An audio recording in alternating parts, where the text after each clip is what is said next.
I'm going to show you how to replace a side mirror on a Ford E-Series van. This is a 2007, but it should work for other makes and models. If you find this content helpful, please subscribe.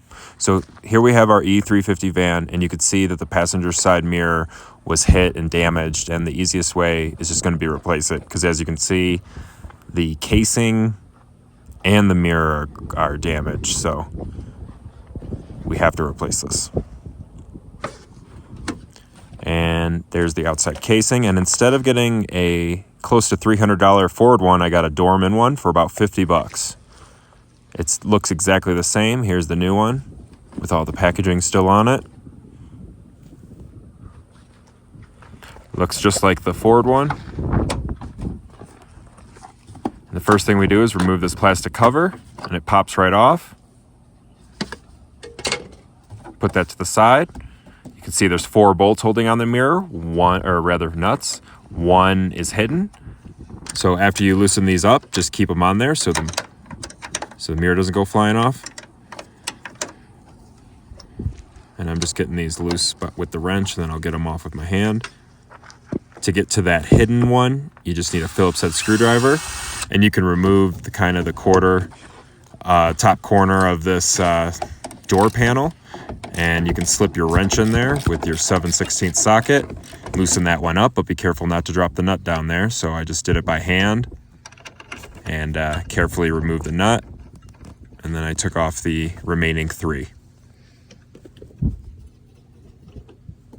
So once you get those all off, the mirror comes right out because there is no electronic mirror control. This is manual, so it's very basic. Comes right out. And now we can grab the new one, remove the packaging, and get ready for installation. So while these components may look the same, they can be a little bit cheaper, but this is one of the things that is absolutely okay. We just mount that up and put the nuts back on. Like I said, this is not electronically controlled, so it's pretty basic and simple. Make sure it's all lined up, and then you can start to put the nuts on.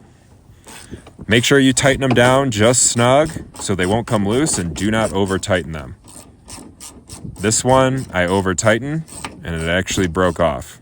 As you can see here, it broke right off. Luckily, we're just going to use the remaining 3 nuts. 3 out of 4 isn't bad. It'll keep it on there just tight, but do not over tighten these. As you can see, if we did it to one of the top or bottom one, it might wiggle around, but we're going to be just fine.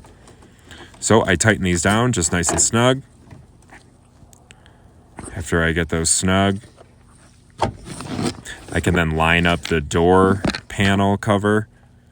Just kind of clipped it, the top back into the proper placement next to the window, and then we install this Phillips head screw. And then this clip gave me some trouble. You can see that top, it just grabs that metal clip right there, but I wasn't careful right now, and I pushed that metal clip right into the door. You can hear it fall down. So no more metal clip. My solution for this was to put some double-sided tape on there, and I just kind of pushed it in that hole, and it's staying on there just fine. That thing's not going anywhere. So just be careful when you're doing this job.